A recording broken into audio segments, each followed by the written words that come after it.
It is the study of heat exchanges. It is the study of heat exchanges. It is the study of heat exchanges which happens during. It is a study of heat exchanges which happens during a chemical change or chemical reaction. Happens during a chemical change or a chemical reaction. It is the study of the heat exchange which happens during the chemical change or a chemical reaction, as well as during a physical change. As well as during a physical change. Physical change मतलब melting, boiling, sublimation. Chemical change मतलब chemical reactions. Chemical reactions जब होता है उस वक्त जो heat exchange होता है सिस्टम और सराउंडिंग के बीच में, उसका स्टडी को हम लोग थर्मोकेमिस्ट्री कहते हैं. आप ऐसे इमेजिन करना कि एक सिलेंडर पिस्टन सिस्टम है. इस सिलेंडर पिस्टन सिस्टम के अंदर एक रिएक्शन चल रहा है. R is giving P. Reactants are reacting together to form products. यह पिस्टन मासलेस है. पिस्टन ऊपर नीचे भी हो सकता. इस रिएक्शन के दौरान जो भी हीट का एक्सचेंज होगा बिटवीन सिस्टम एंड सराउंडिंग, उसको हम लोग Q से रिप्रेजेंट कर रहे. Q is the heat exchange. Q is the heat exchange. Q is the heat exchange during the reaction. Heat exchange during the reaction. System और surrounding के बीच में heat exchange होगा Q. या तो हीट एनर्जी लिबरेट होगा या तो heat energy surrounding से एब्जॉर्ब होगा. इस सिस्टम को हम लोग नाम देंगे reaction system. This will be called as reaction system. कि एक सिस्टम के अंदर एक केमिकल रिएक्शन चल रहा है. केमिकल रिएक्शन अगर चल रहा है तो सिस्टम को हम लोग दे देंगे नाम रिएक्शन सिस्टम. अगर इसके अंदर आइडियल गैस होता तो कहलाता ideal gas system. Reaction system. Chemical reaction is happening. Reaction के दौरान जो भी हीट एक्सचेंज हो रहा है उसको हम लोग बोल रहे हैं heat exchange during the reaction. Any reaction always happens. Any reaction always happens at constant temperature T. हमेशा कोई भी रिएक्शन कराने के लिए हम लोगों को एक पर्टिकुलर टेम्परेचर T मेंटेन करना पड़ता, तभी जाके वो रिएक्शन होगा. उससे कम अगर मेंटेन करोगे तो रिएक्शन नहीं होगा. हमेशा कोई भी रिएक्शन एक कांस्टेंट टेम्परेचर पे कराया जाता है. वो टेम्परेचर T को हम लोग मेंटेन करते हैं कांस्टेंट, ताकि वो रिएक्शन चलते चला जाए. In a chemical reaction, reactants gets converted into products. Reactants gets converted into products. Actually reaction में होता क्या है? Reactant तरफ bonds are broken. Reactants तरफ bonds are broken. लेकिन product तरफ bonds are formed. Bonds are formed. Reactant तरफ bond टूटेगा. टूटेगा कैसे?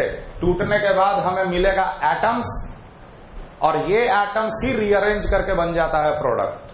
क्योंकि एटम्स हमेशा कंजर्व होते. एटम्स हमेशा कंजर्व रहते.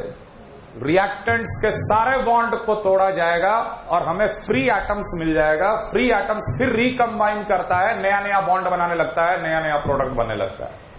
तो रिएक्टेंट तरफ हमेशा बॉन्ड तोड़ा जाता है और बॉन्ड प्रोडक्ट के तरफ हमेशा बॉन्ड फॉर्म होता है. बॉन्ड तोड़ने के लिए एनर्जी की रिक्वायरमेंट होगी, और जब बॉन्ड बनेगा तो एनर्जी लिबरेट होगा. तो हमेशा ध्यान रखना, to break bond energy will be required. Energy will be required to break the bond. और जब बॉन्ड फॉर्म हुआ energy will be released. Energy will be released. Energy will be released. Always the Q of the reaction will be energy required minus energy released. हमेशा यही कारण है कि किसी भी रिएक्शन में हीट एक्सचेंज होता है. ऐसा कोई भी रिएक्शन पॉसिबल नहीं है जिसमें हीट एक्सचेंज ना हो. कारण रिएक्टेंट बिल्कुल अलग है, प्रोडक्ट बिल्कुल अलग है. अगर दोनों सेम ही हुआ माने केमिकल रिएक्शन नहीं हुआ. केमिकल रिएक्शन अगर हुआ then we are getting different. Product बिल्कुल ही डिफरेंट है. रिएक्टेंट कार्बन और ऑक्सीजन था, मिलकर कार्बन डाइऑक्साइड बना दिया. तो कार्बन डाइऑक्साइड में ना तो कोई कार्बन का प्रॉपर्टी है ना ही ऑक्सीजन का प्रॉपर्टी है। कार्बन डाइऑक्साइड अपने आप में एक नया प्रॉपर्टी वाला मॉलिक्यूल है। तो जब सब्सटेंस ही चेंज कर गया तो जो एनर्जी रिक्वायर्ड होगा रिएक्टेंट तरफ और जो एनर्जी रिलीज हो रहा है प्रोडक्ट तरफ वो बराबर कैसे हो सकते हैं? जब सब्सटेंस ही अलग अलग है तो बराबर कभी हो ही नहीं सकते।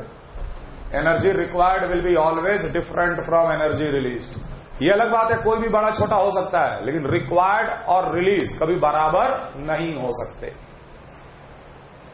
तो हम लोग को नेट हीट एनर्जी दिखेगा सिस्टम और सराउंडिंग के बीच में एक्सचेंज होता हुआ।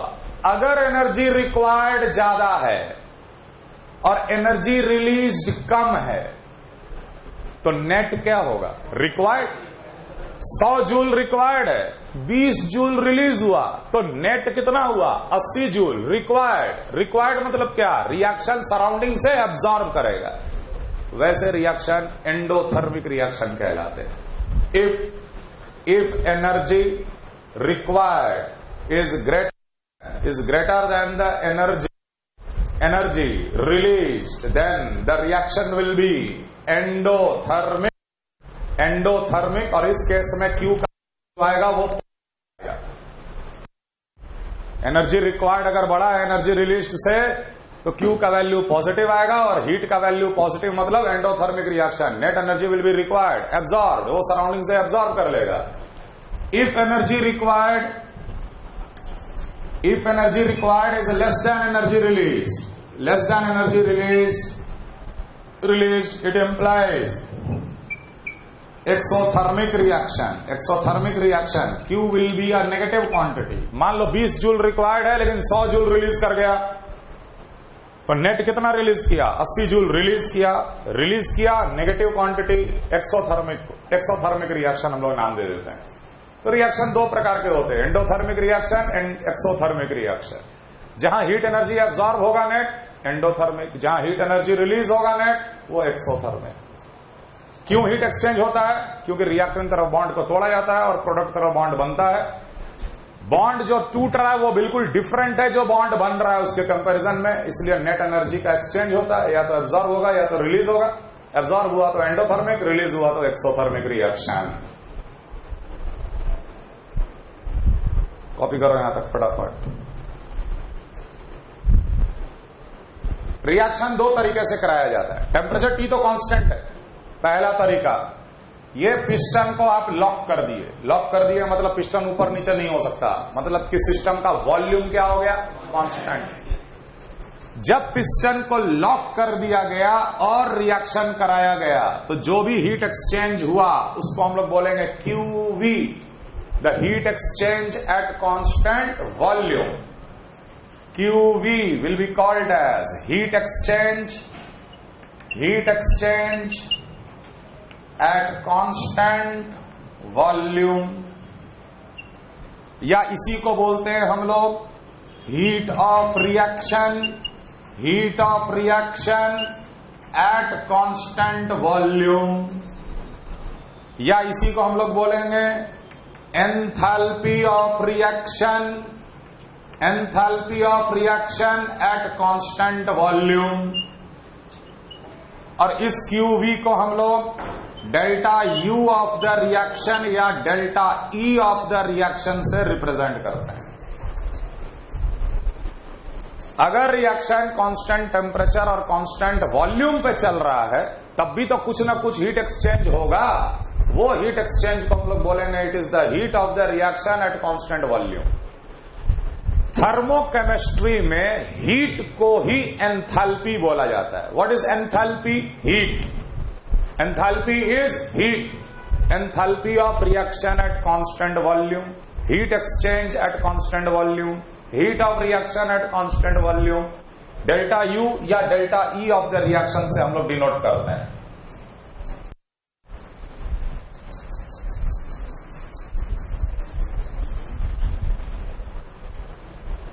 और अगर आपने पिस्टन को छोड़ रखा है फ्री तो पिस्टन ऊपर नीचे हो सकता है। तो पिस्टन अगर ऊपर नीचे हो सकता है किस लिए ऊपर नीचे हो रहा है? ताकि अंदर का प्रेशर और बाहर का प्रेशर बराबर हो।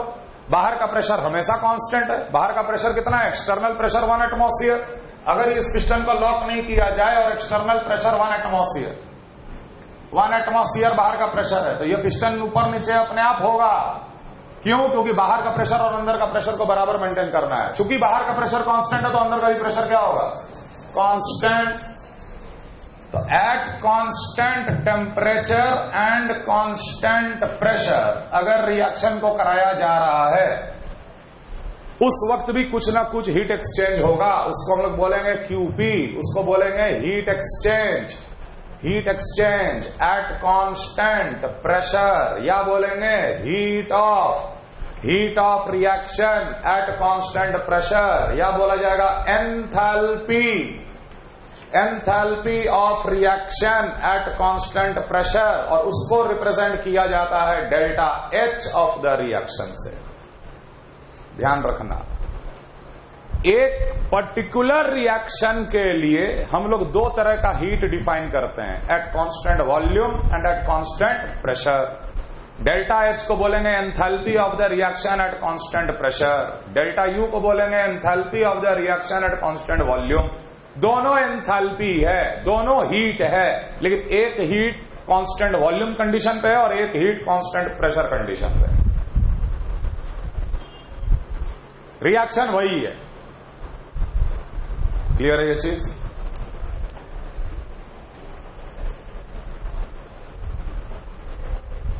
H is always equal to U plus PV। H को कहते हैं हम लोग एंथैल्पी, U को बोला जाता है इंटरनल एनर्जी, और प्रोडक्ट PV को बोला जाता है pressure volume energy. Pressure volume energy, ध्यान रखना, P मल्टीप्लाइड बाई V का डायमेंशन एनर्जी का डायमेंशन है। Pressure into volume is energy which is called pressure volume energy. Cylinder piston के अंदर गैस रखा हुआ है, तो उस गैस के पास टोटल एनर्जी कितना है? टोटल एनर्जी को बोला जाता है enthalpy. Enthalpy is the total energy content. अब उस टोटल एनर्जी में क्या आएगा? उस गैस का मॉलिक्यूल का इंटरनल एनर्जी, मैंने kinetic energy, potential energy, vibrational energy, हर तरह का एनर्जी है मॉलिक्यूल के पास, सबको मिला के बोलते हैं इंटरनल एनर्जी। गैस के मॉलिक्यूल के पास इंटरनल एनर्जी जो है वो प्लस, अगर गैस प्रेशर P और वॉल्यूम V पे है तो उसके पास प्रेशर वॉल्यूम एनर्जी भी है, तो हम लोग दोनों एनर्जी को जोड़ के क्या बोल रहे हैं? Total energy. H is always equal to U plus PV। H is always equal to U plus PV। दोनों तरफ डेल्टा ले लो, delta of H will be equal to delta of U plus delta of PV। हमें पता है कि PV is equal to nRT, तो delta of PV क्या होगा? Delta of nRT। किसी भी रिएक्शन में टेम्परेचर कांस्टेंट, R कांस्टेंट, लेकिन किसी भी रिएक्शन में मोल्स ऑफ गैस चेंज हो सकता है। जैसे 1 मोल नाइट्रोजन गैस लेते हैं 3 मोल हाइड्रोजन के साथ, मैंने टोटल कितना लिए? 4 मोल। रिएक्शन के बाद 2 मोल अमोनिया मिलता है, तो 4 से 2 हो गया ना। 1 मोल PCl5 गैस को हीट कर दिए, 2 मोल गैस मिला, 1 मोल PCl3 का और 1 मोल Cl2 का। तो रिएक्शन के दौरान क्या चीज चेंज हो सकता? Moles of gas. तो मोल्स ऑफ गैस, तो delta of PV will be equal to delta of NGRT। ये डेल्टा NG वही है जो हम लोग केमिकल इक्विलिब्रियम में पढ़े थे। समझ में आ रहा है? इस तरह से delta H of the reaction will be always equal to delta U of the reaction plus delta NG into R into T। किसी भी रिएक्शन का ये दोनों हीट इस इक्वेशन से रिलेटेड होता है। किसी भी रिएक्शन का ये दोनों हीट इस इक्वेशन से रिलेटेड होता है। Delta H of the reaction is always equal to delta U of the reaction plus delta of PV, और डेल्टा ऑफ PV को हटा के हम लिख दिए डेल्टा NG RT। आपका इच्छा, आप चाहो तो delta H of the reaction will be equal to delta U of the reaction plus delta PV को क्या लिख सकते हैं हम लोग? P2V2 minus P1V1। डेल्टा क्या है? Change, final minus initial. PV का वैल्यू में चेंज, अगर फाइनली P2V2 हो गया और इनिशियली P1V1 था, तो डेल्टा PV को हम लोग P2V2 माइनस P1V1 भी लिख सकते हैं। हालांकि इन दोनों इक्वेशन से ये ज्यादा इंपॉर्टेंट है। पढ़ेंगे ऐसे, enthalpy of reaction at constant pressure is always equal to enthalpy of reaction at constant volume plus delta N G R T of the reaction. Clear?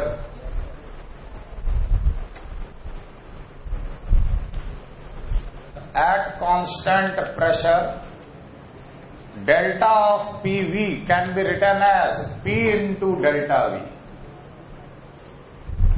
Constant pressure पे, तो प्रेशर अगर कांस्टेंट है तो P को बाहर निकाल दिए, P तो कांस्टेंट है, P इंटू डेल्टा V। और ध्यान रखना P into delta V is work done. ऐसे समझो, वर्क डन क्या होता है? फोर्स इंटू डिस्प्लेसमेंट होता है, divide by area of cross section multiplied by area of cross section. Force by area of cross section क्या हो गया? Pressure.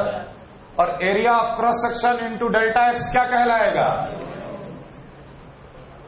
P into delta we is nothing but work done. और ध्यान रहे कि चाहे P डेल्टा वी रहे, ये तो बराबर तो होगा ही डेल्टा एनजीआरटी के।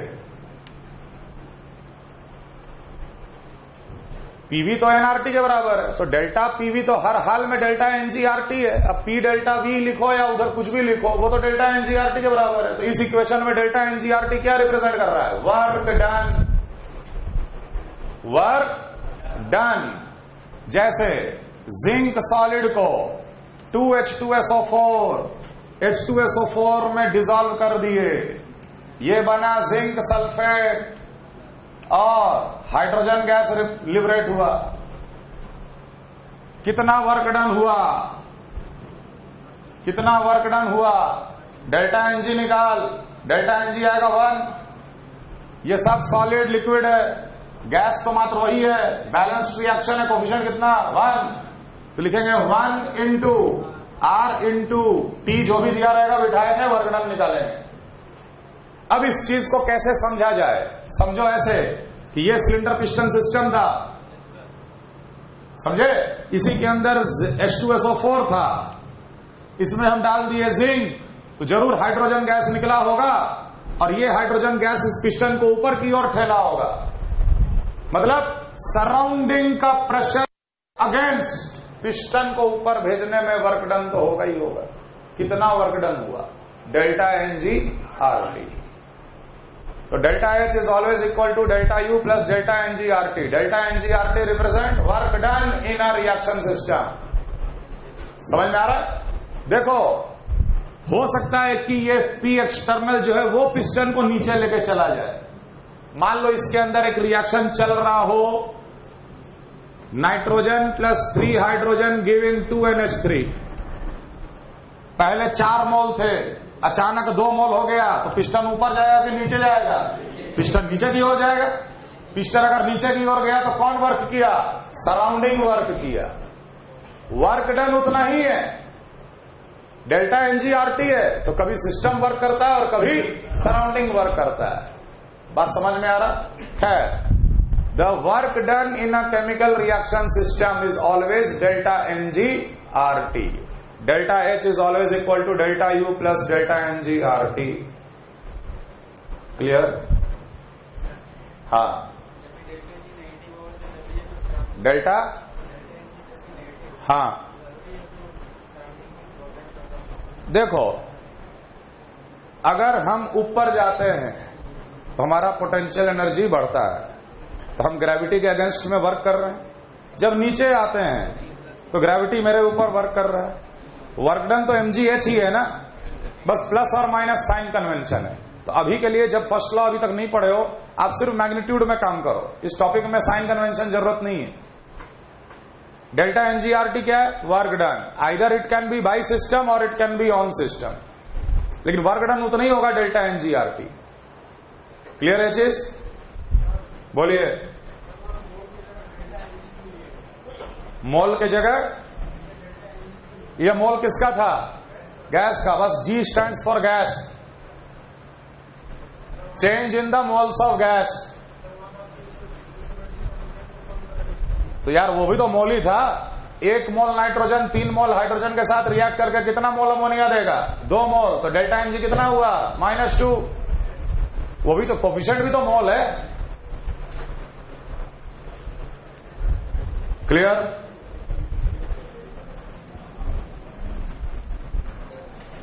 Of substance.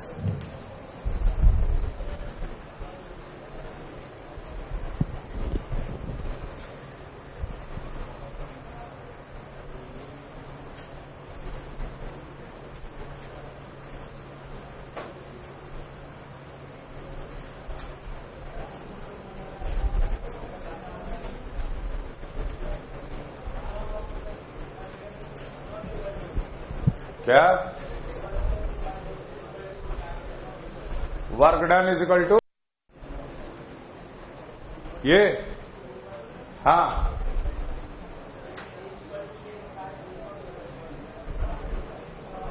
अरे नहीं, ये पेंट है यार, इक्वल टू है।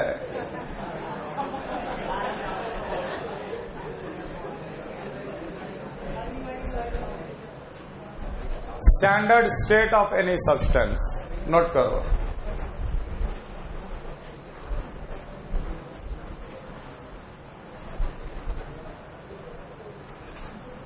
It is the natural occurrence of the substance. It is the natural occurrence of the substance. It is the natural occurrence of the substance. It is the natural occurrence, प्राकृतिक रूप से जैसे वो exist करता है। It is the natural occurrence of the substance at 25 degrees centigrade and 1 atmosphere pressure. At 25 degrees centigrade and 1 atmosphere pressure. 1 atmosphere pressure और 25 degree centigrade जो भी सब्सटेंस जिस तरह से नेचर में एग्जिस्ट करता है उसको हम लोग स्टैंडर्ड स्टेट कहते हैं। जैसे water will exist in a liquid form, but H2O gas is not a standard state. H2O liquid is a standard state. Similarly, जैसे मान लो बोले oxygen, oxygen gas in a molecular form is a standard state, but O gas is standard state. Oxygen atom के form में exist नहीं करता। Similarly, nitrogen gas is a standard state in a molecular form, but N gas is not a standard state. Bromine, bromine Br2 liquid होता है 25 degree और 1 atmosphere pressure पे, लेकिन bromine gas जो होगा वो स्टैंडर्ड स्टेट नहीं होगा।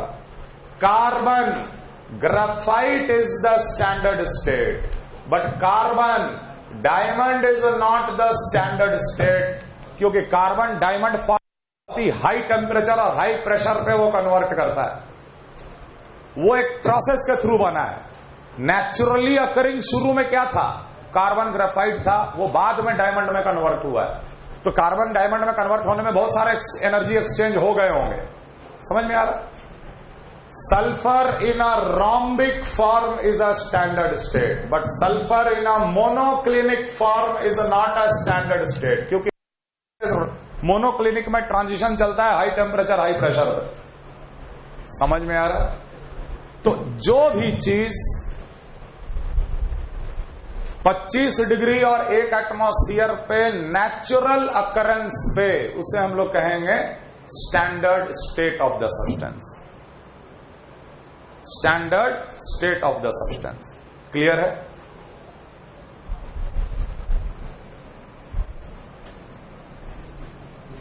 अगर एक रिएक्शन लिखा हुआ है carbon graphite plus oxygen gas is giving carbon dioxide gas. समझना, देखो थर्मोकेमिस्ट्री जो है वो एक चीज का अगर फील ले लोगे तो सब कुछ क्लियर होते चला जाएगा। रिएक्शन लिखा हुआ है, कार्बन ग्रेफाइट लिखा है, ऑक्सीजन गैस लिखा है, कार्बन डाइऑक्साइड गैस मिल रहा है। तुम खुद सोच के देखो कि क्या हम कार्बन ग्रेफाइट को ऑक्सीजन के जार में डाल देंगे तो कार्बन डाइऑक्साइड मिल जाएगा? मिल जाएगा अपने आप? सॉलिड ग्रेफाइट को ऑक्सीजन के जार में डाल देने से मिल जाएगा मेरे को कार्बन डाइऑक्साइड? नहीं। रिएक्शन का यह मतलब है कि अगर हम कार्बन ग्रेफाइट से और ऑक्सीजन मॉलिक्यूल से शुरू होते हैं और कार्बन डाइऑक्साइड गैस बनाने का कोशिश करते हैं, तो उस प्रोसेस में टोटल हीट एक्सचेंज कितना होगा? बात समझ में आ रहा? Thermochemistry is all about heat exchange study for a chemical reaction. हो सकता है कार्बन गैस लिखा रहे, 2O गैस लिखा रहे, और यहां लिख दिए कार्बन डाइऑक्साइड गैस। दोनों में कार्बन डाइऑक्साइड ही मिल रहा है बेटा, लेकिन क्या हीट एक्सचेंज दोनों जगह बराबर होगा? इसका मतलब यह है कि कार्बन के एटम्स और ऑक्सीजन के एटम से शुरू किया जाए और कार्बन डाइऑक्साइड बने तो कितना हीट एक्सचेंज होगा? तो दोनों में हीट एक्सचेंज बराबर थोड़ी आएगा। कार्बन ग्रेफाइट को पहले कार्बन गैस बनाना पड़ेगा ना, ऑक्सीजन के मॉलिक्यूल को उसके एटम में तोड़ना पड़ेगा ना, तो यहां तो कुछ एनर्जी रिक्वायर्ड होगा ना, और फिर जब बॉन्ड बनेगा तो एनर्जी रिलीज होगा। तो एनर्जी रिक्वायर्ड यहां पर और यहां पर डिफरेंट। समझ में आ रहा है? समझ में आ रहा है? ध्यान देना, जब किसी रिएक्शन में सारे रिएक्टेंट और सारे प्रोडक्ट स्टैंडर्ड स्टेट पे हो, in any reaction all reactant and all products are in their standard state, then the enthalpy of the reaction will be called as standard enthalpy of reaction। चाहे delta H not बोल या delta U बताना है तो delta U not, एक not लगा देते ऊपर में। समझ में आ रहा है?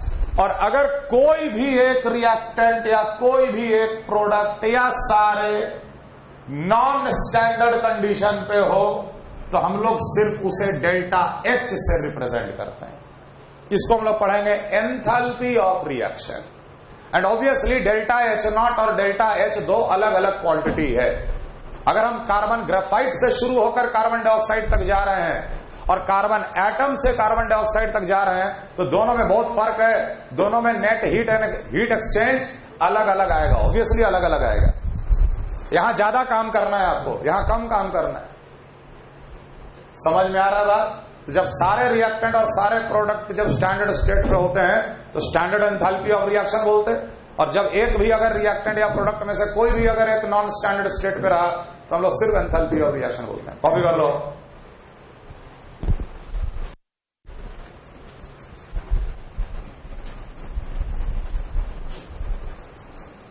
एनी सब्सटेंस में solid, liquid, gas, element, compound, for any substance we define molar enthalpy. We define molar enthalpy. या अगर सब्सटेंस स्टैंडर्ड स्टेट पे है तो H नॉट M। देखो आज बिल्कुल बेसिक हम पढ़ा रहे, आज का लेक्चर क्लियर होना चाहिए। एंथैल्पी क्या है? Total energy content in a system. जैसे मान लो हम एक सिस्टम है, मेरे पास भी टोटल एनर्जी कुछ प्रेजेंट है, तो हमारे अंदर जो टोटल एनर्जी प्रेजेंट है उसको हम बोलेंगे enthalpy. Enthalpy content within me. किसी भी सब्सटेंस का एक मोल के पास जो टोटल एनर्जी प्रेजेंट है उसको हम लोग कहते हैं मोलर एंथैल्पी। अगर वो सब्सटेंस स्टैंडर्ड स्टेट में है तो उसको कहेंगे standard molar enthalpy, H naught M बोलेंगे। एक मोल ऑक्सीजन गैस के पास जो भी एनर्जी कंटेंट होगा उसको बोलेंगे हम लोग standard molar enthalpy of oxygen. एक मोल हाइड्रोजन के पास जो एनर्जी कंटेंट है standard molar enthalpy of hydrogen. Obviously standard molar enthalpy अलग अलग सब्सटेंस के लिए अलग अलग होगा। समझ में आ रहा? जैसे मान लो एक reaction B, it is of D. एक रिएक्शन हुआ, एलिमेंट है, कंपाउंड है, सॉलिड, लिक्विड, गैस, उससे मेरे को कोई मतलब नहीं है। हमने तो इसमें कुछ भी नहीं किया ना, सिर्फ एक टेम्परेचर T मेंटेन किया था। है कि नहीं? फिर भी हीट एक्सचेंज हुआ। हीट एक्सचेंज क्यों हुआ? क्योंकि यहां का एनर्जी और यहां का एनर्जी कंटेंट अलग अलग है। सब्सटेंस अलग अलग है तो उनका एनर्जी कंटेंट भी अलग अलग होगा। बात समझ में आ रहा है?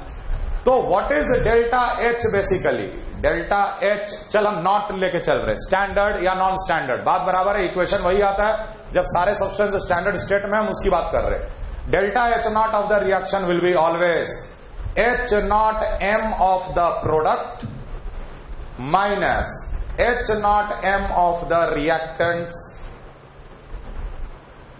प्रोडक्ट के पास total energy content minus reactant के पास जो टोटल एनर्जी कंटेंट। तुम एनर्जी कंजर्वेशन से समझो ना, ए और बी के पास कुछ एनर्जी था टोटल, रिएक्शन हो गया, सी और डी बन गया, उसके पास भी कुछ एनर्जी कंटेंट है, दोनों का जो सब्ट्रैक्शन होगा वही हीट एक्सचेंज हो रहा है, वही हीट एक्सचेंज के फॉर्म में सराउंडिंग में लिबरेट हो रहा है या एब्जॉर्ब हो रहा है।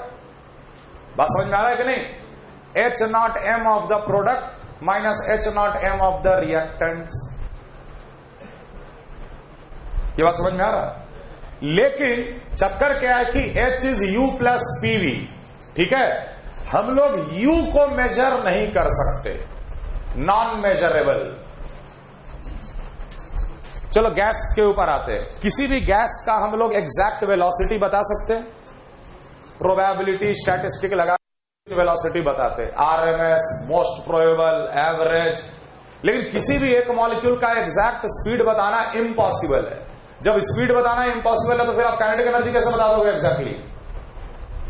तो जब एक एनर्जी आप नहीं बता पा रहे, मतलब कि इंटरनल एनर्जी आपका एक्यूरेट कैलकुलेट नहीं होगा। We can not calculate potential energy accurately, we can not calculate vibrational energy accurately.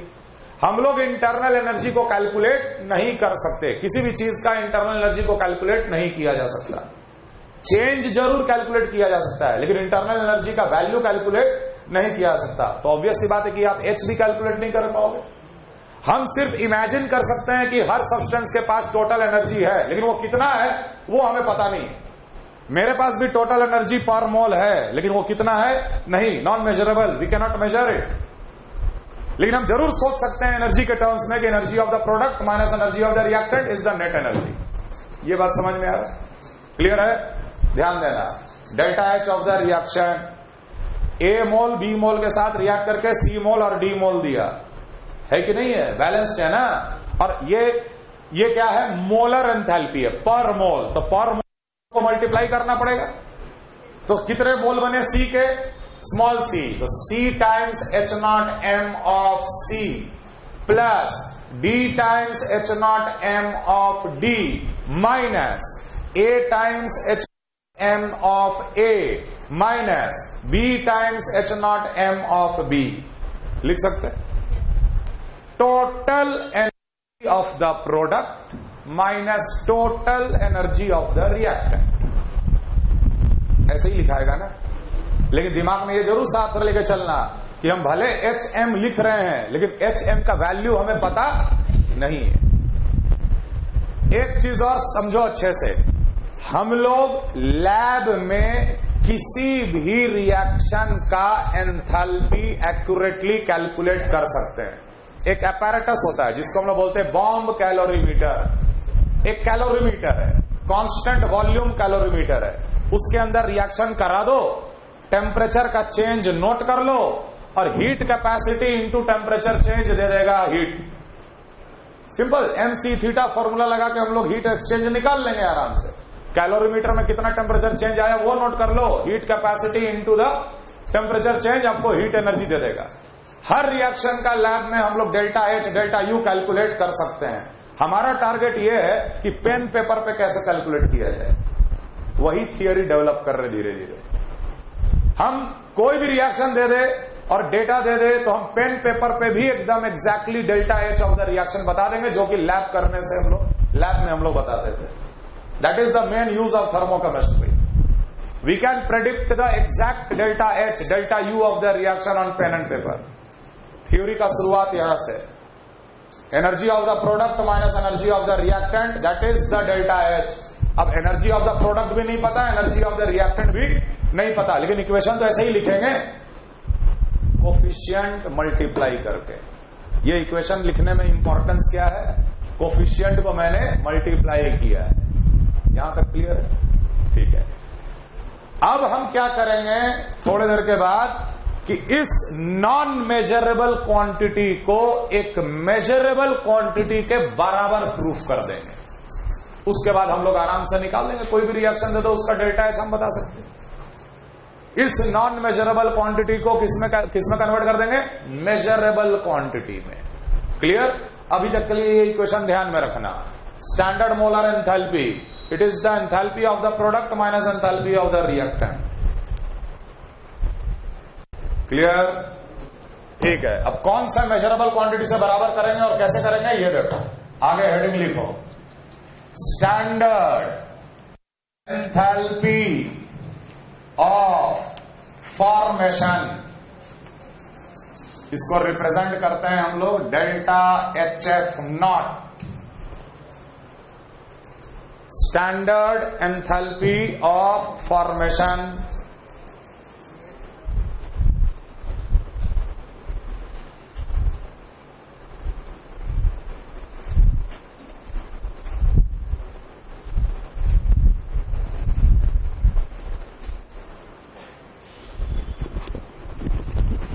Standard enthalpy of formation. Note करो, it is the heat exchange, it is the heat exchange happens when, it is the heat exchange happens when, it is the heat exchange happens when 1 mole of the compound gets formed. It is the heat exchange happens when 1 mole of the compound gets formed from its 1 mole of the compound gets formed from its elements in their standard state. 1 mole of the compound gets formed from its elements in their standard state.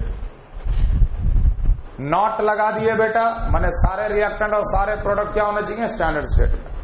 देखो इस topic में हम लोग बहुत तरह तरह के enthalpy पढ़ेंगे। हर एंथैल्पी के अनुसार एक पर्टिकुलर तरीका से रिएक्शन लिखा जाता है। ऐसा नहीं कि रिएक्शन आप रैंडमली कुछ भी लिख दोगे। जैसे डेल्टा एच एफ नॉट के लिए क्या रिएक्शन लिखेंगे, डेल्टा एच नॉट कंबशन के लिए क्या रिएक्शन लिखेंगे, किसका कोफिशिएंट 1 करेंगे, किसका नहीं करेंगे, ये सब बातों का ध्यान रखना पड़ेगा। डेफिनेशन कह रहा है कि जब 1 मोल कंपाउंड बने अपने एलिमेंट से स्टैंडर्ड स्टेट पे, तो जो हीट का एक्सचेंज होगा उसको हम लोग कहते हैं delta H F not. Very simple, carbon dioxide gas बन रहा है किससे? अपने एलिमेंट से। कितना मोल? 1 मोल। तो ध्यान रखना कंपाउंड का कोफिशिएंट 1 रखना है, आपको बैलेंस इधर करना है। समझ में आ रहा? डेल्टा एच एफ नॉट लिखने का तरीका, कंपाउंड या प्रोडक्ट का कोफिशिएंट 1, बैलेंसिंग इस तरह। ये किससे बना?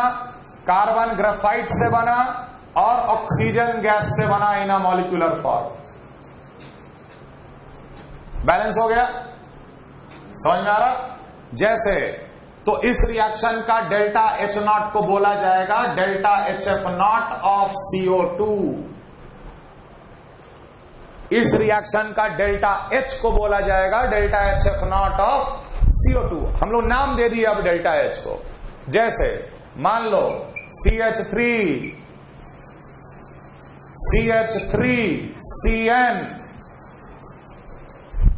इसका delta H F not reaction लिखो तो सबसे पहले कौन कौन से एलिमेंट से बना हुआ है? कार्बन से, हाइड्रोजन से और नाइट्रोजन से। इधर कोफिशिएंट 1 रख के इधर बैलेंस करना है। 2 कार्बन 2 कार्बन ग्रेफाइट, कितने हाइड्रोजन? 3। तो यहां लिखेंगे 3/2H2 गैस। और कितने नाइट्रोजन? 1। तो इधर लिखेंगे 12N2 गैस। 1 मोल बन रहा अपने elements in their standard state. इस रिएक्शन का डेल्टा H नॉट को बोलेंगे delta HF naught of CH3CN। समझ में आ रहा? फटाफट डेल्टा HF नॉट रिएक्शन लिखो। H2O लिक्विड का लिखो, CH3OH लिक्विड का लिखो। डेल्टा HF नॉट रिएक्शन लिखो।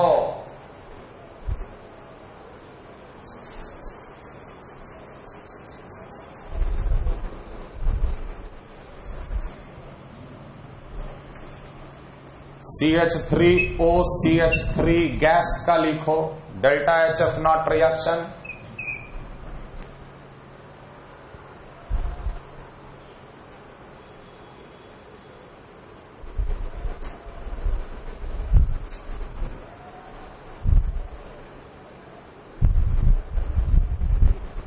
Right the delta HF not reaction for the following compound. Compound का कोफिशिएंट 1 और इस तरफ एलिमेंट कहां होना चाहिए? स्टैंडर्ड स्टेट में। जैसे carbon, graphite, O2, H2, N2, Cl2 सब मॉलिक्यूलर फॉर्म में, एटम नहीं लिखना।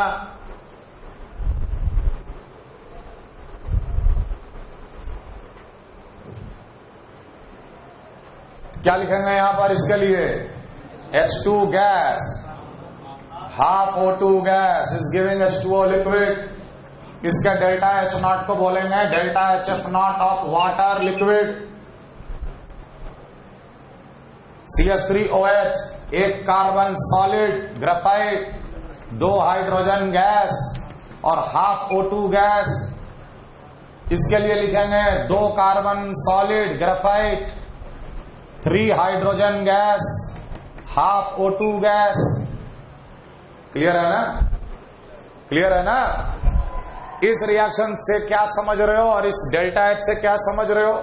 हम ये समझ रहे हैं कि अगर हम कार्बन ग्रेफाइट से और ऑक्सीजन से शुरू होते हैं और कार्बन डाइऑक्साइड बनाते हैं तो जो भी हीट का एक्सचेंज होगा उसको हम बोलेंगे डेल्टा HF नॉट। समझ में आएगा? डेल्टा H का यूनिट किलो जूल पर मोल, किलो कैलोरी पर मोल। मान लो यहां पर दे दिया 90 किलो कैलोरी पर मोल। मतलब कि कार्बन ग्रेफाइट और ऑक्सीजन गैस से शुरू होकर कार्बन डाइऑक्साइड बनाया जाएगा तो net heat exchange 90 kilo calorie पर मोल होगा। समझ में आ रहा? ठीक है, ये इक्वेशन भी ध्यान रखिएगा।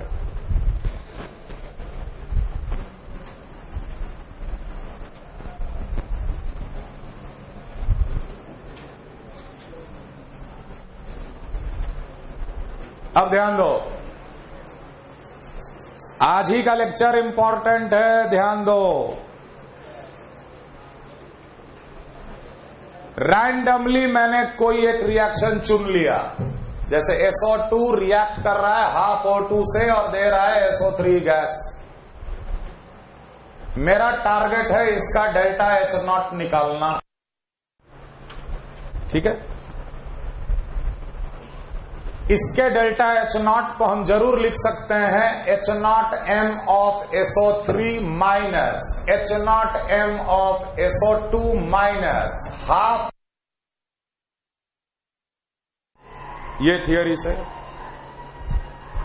लिख सकते हैं कि नहीं? ये लिखे, समझ में आया? अब क्या करो, ये बैलेंस्ड रिएक्शन है।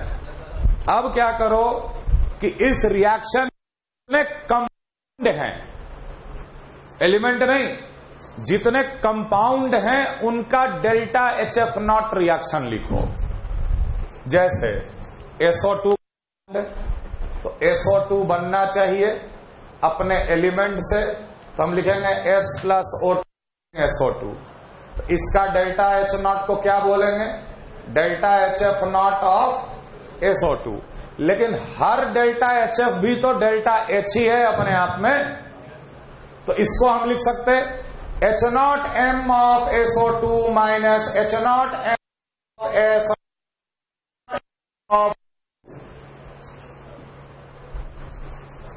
क्लियर है ये चीज? सिमिलरली SO3 कंपाउंड है, SO3 अपने ही एलिमेंट से बनना चाहिए।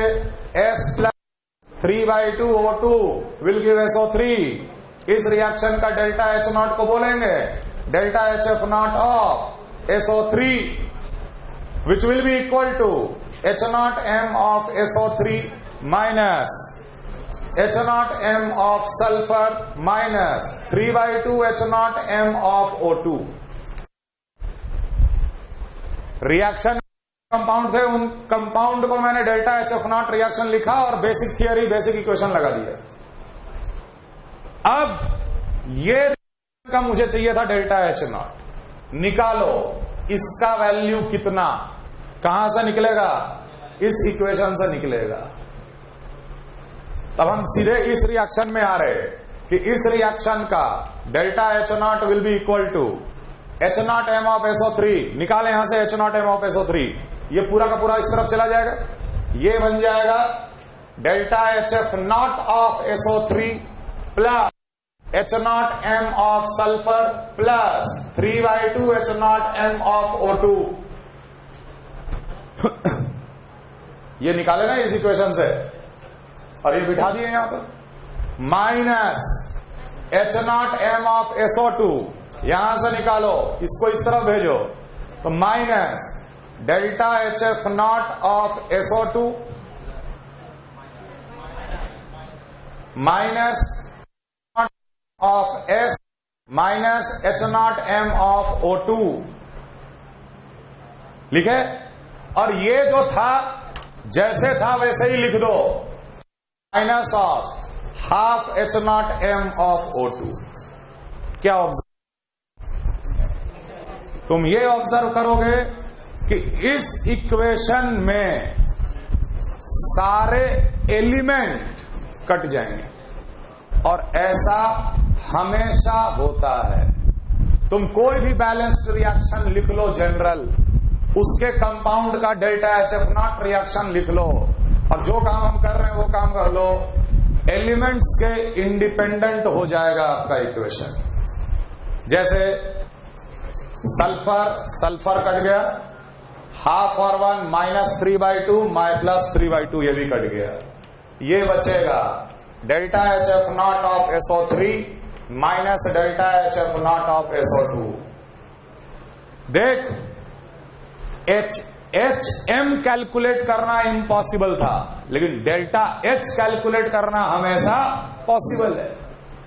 हमारे पास हर कंपाउंड का डेल्टा एच एफ नॉट का डेटा है, समझ में आ रहा? डेल्टा एच एफ नॉट का डेटा हर कंपाउंड का है। तो कोई भी तुम मेरे को रिएक्शन दे दो, हम निकाल ही देंगे इसका delta H of the reaction. Element cut गया कि नहीं कट गया? कट गया ना। तो ये हमेशा एलिमेंट के इंडिपेंडेंट हो जाता है, इसलिए हम लोग कुछ अपने तरफ से एक दो रूल बना दिए थर्मोकेमिस्ट्री में, जाके बैटरी लेके आए। इसलिए थर्मोकेमिस्ट्री में एक स्टैंडर्ड बनाया गया, नोट करो, therefore the standard was made.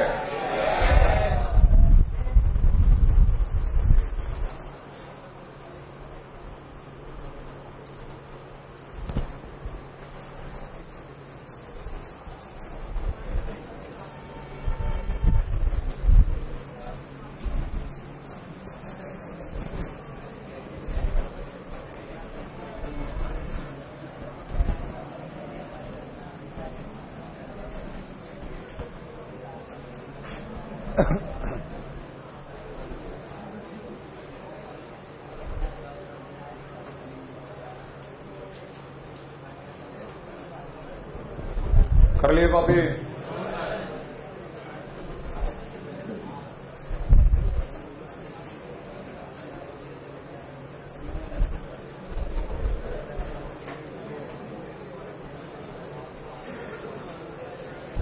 Note करो, therefore the standard was made that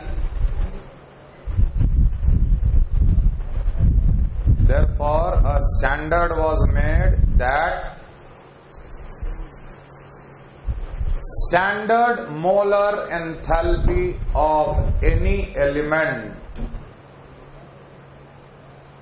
standard molar enthalpy of any element standard molar enthalpy of any element is always equal to 0. देख बेटा, ये standard बनाया गया है थर्मोकेमिस्ट्री में, हालांकि 0 होता नहीं है, लेकिन 0 कर दिया गया। जब एलिमेंट से इंडिपेंडेंट ही आएगा हमेशा, तो एलिमेंट का स्टैंडर्ड मोलर एंथैल्पी क्या मान लिया गया? 0. Standard molar enthalpy of every element is always taken to be 0. 0 का मतलब या तो ये कट ही जा रहा है, या तो कट के इंडिपेंडेंट हो जा रहा है, तो शुरू कर दो, शुरू में ही 0 कर दो, मतलब ये H0M ऑफ O2 सल्फर, ये सब 0 है। ये भी H0M ऑफ सल्फर और H0M ऑफ O2 0, ये भी 0। अगर ऐसा भी होता तो यही आता, लेकिन जैसे ही पहला स्टैंडर्ड बनाया गया, दूसरा स्टैंडर्ड तैयार हो गया। अब हम बोलेंगे कि the standard enthalpy of any compound is of the compound. थोड़ी देर पहले बोले थे ना कि ये तो नॉन मेजरेबल क्वांटिटी है, लेकिन ये मेजरेबल क्वांटिटी है, इस नॉन मेजरेबल को बराबर कर दो मेजरेबल के, तो हमारा काम हो जाएगा। The standard molar enthalpy of any compound, the standard molar enthalpy of any compound is always equal to, the standard molar enthalpy of the compound is always equal to, standard molar enthalpy of any compound is always equal to delta HF naught of the compound.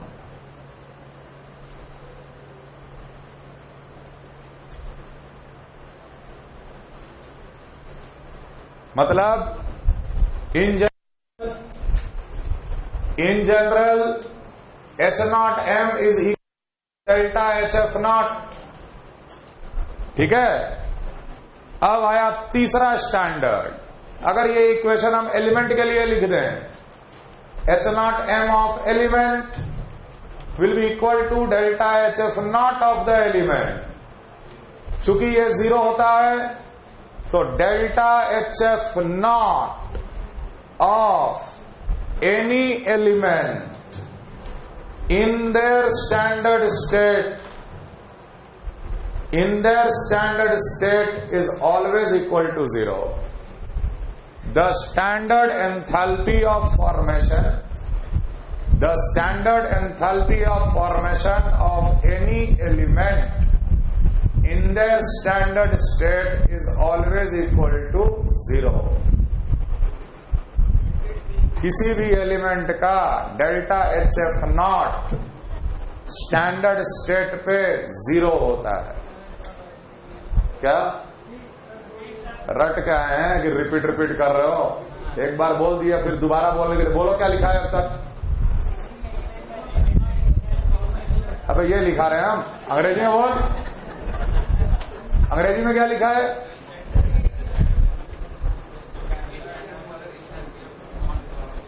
Delta HF naught of any element in their standard state is always equal to 0. ध्यान देना, जैसे delta HF naught of O2 0 होगा, लेकिन delta HF of O 0 नहीं होगा, क्योंकि O standard state नहीं है। O2 से O बनाने के लिए एनर्जी का एक्सचेंज होगा, लेकिन O2 तो नेचुरली एग्जिस्ट कर रहा है। O2 कहीं से बना के थोड़ी लाए हम लोग, तो एनर्जी एक्सचेंज 0। किसी भी एलिमेंट का उसके स्टैंडर्ड स्टेट पे डेल्टा HF नॉट हमेशा क्या होता है? 0।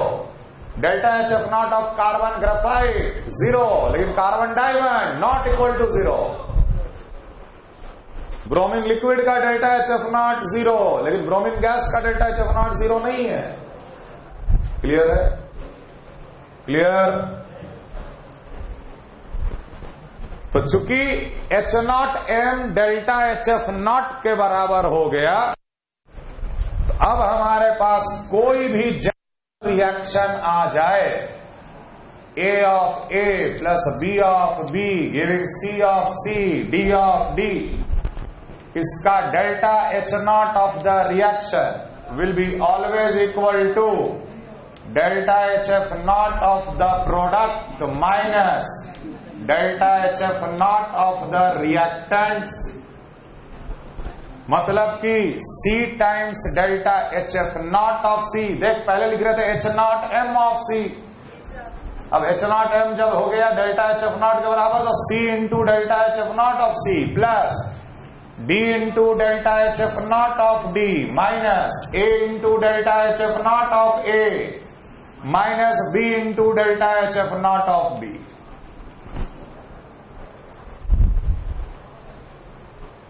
Any delta H is always equal to delta HF naught of the product minus delta HF naught of the reactant।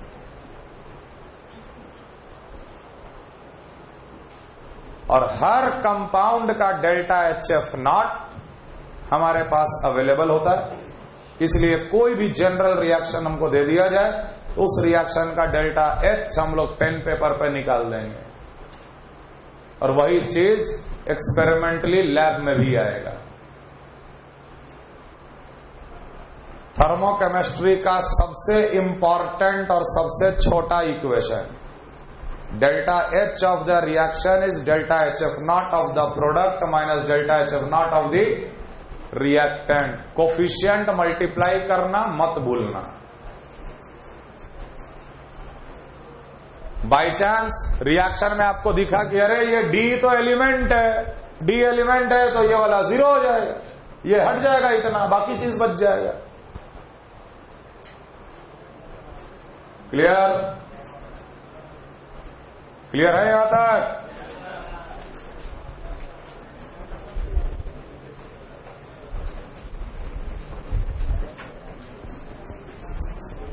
इसको रिप्रेजेंट किया जाता है डेल्टा H नॉट COMB, या तो पूरा लिख दो combustion,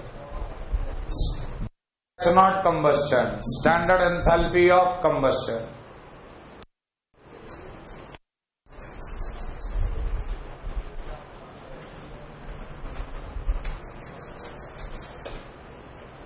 It is always exothermic. It is always exothermic.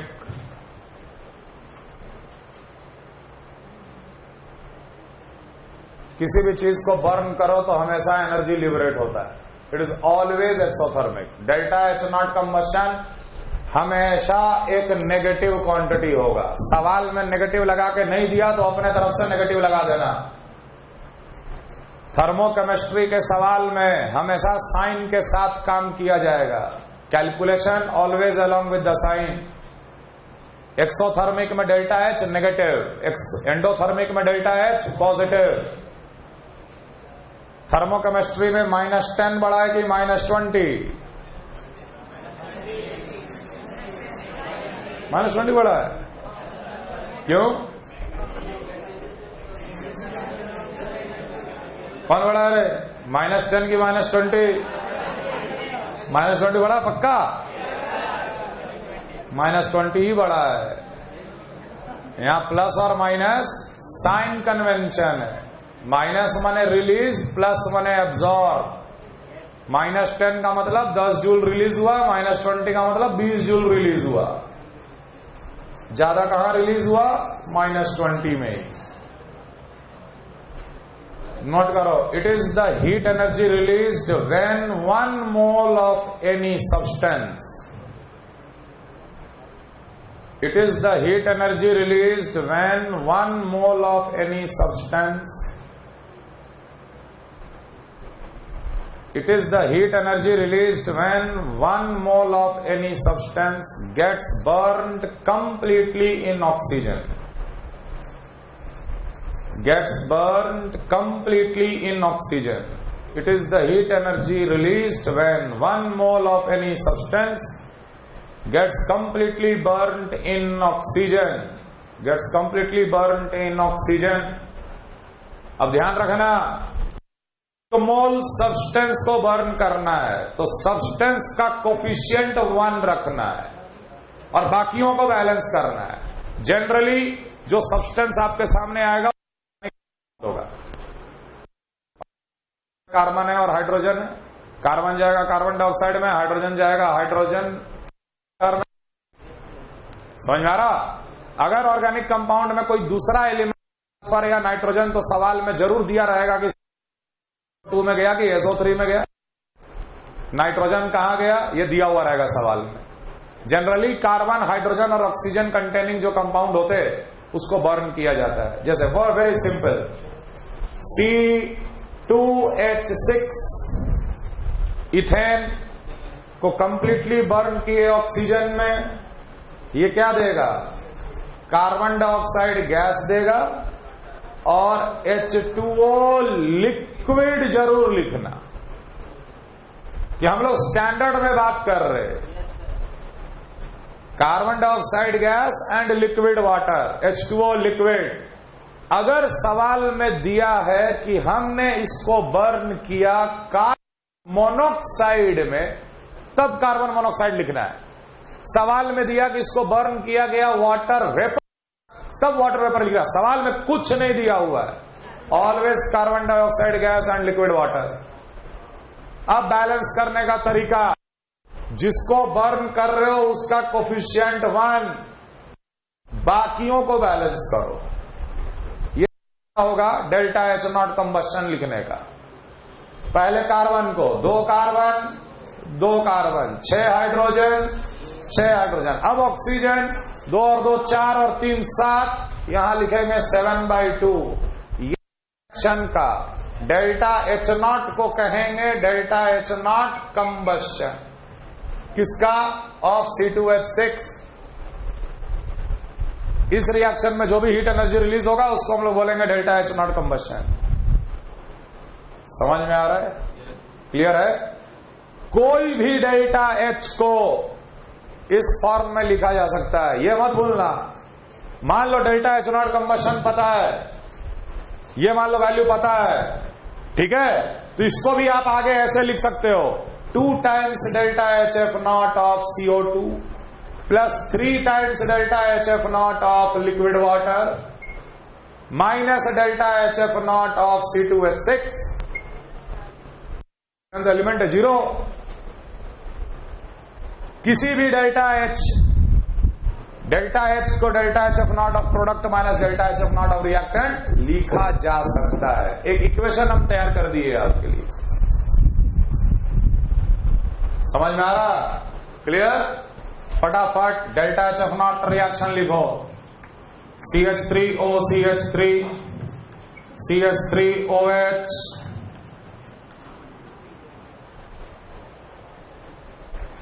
write the delta H0 combustion C6H12 benzene.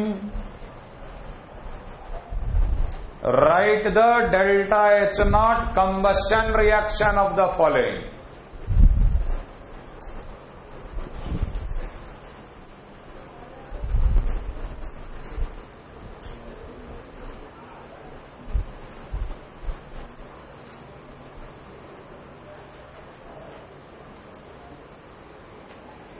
CH3O CH3 plus oxygen, ऐसे लिखेंगे ना। कितने कार्बन? 2 कार्बन, 2 CO2, कितने हाइड्रोजन? 6, तो 3H2O लिक्विड। टोटल ऑक्सीजन कितना हो गया? 4 और 3 7। एक पहले से ही है, ये आप 3 लगा दे, ये हो गया रिएक्शन। इसका कोफिशिएंट 1 रखना है, बाकियों को बैलेंस करना है। इसका बोलेंगे delta H0 combustion of methoxy methane. CH3OH plus O2, 1 carbon, carbon dioxide, 4 hydrogen, 2H2O liquid, 2 और 2 4, एक इसमें पहले से ही है, इसको 3 करना है तो 3/2 O2। इस रिएक्शन का डेल्टा H0 को बोलेंगे delta H0 combustion of methanol. समझ में आ रहा है ना? Delta H0 combustion of CH3OH। और ये भी ध्यान रखना, इसको आगे क्या इक्वेशन लिख सकते? This is equal to delta HF0 of CO2 plus 2 times delta HF0 of H2O minus delta H F naught of CH3OH। Clear? Benzene 6 carbon dioxide और 3 H2O लिक्विड, 12 और 3 15 oxygen, 15/2 delta H naught combustion of benzene, delta H naught combustion of C6H6।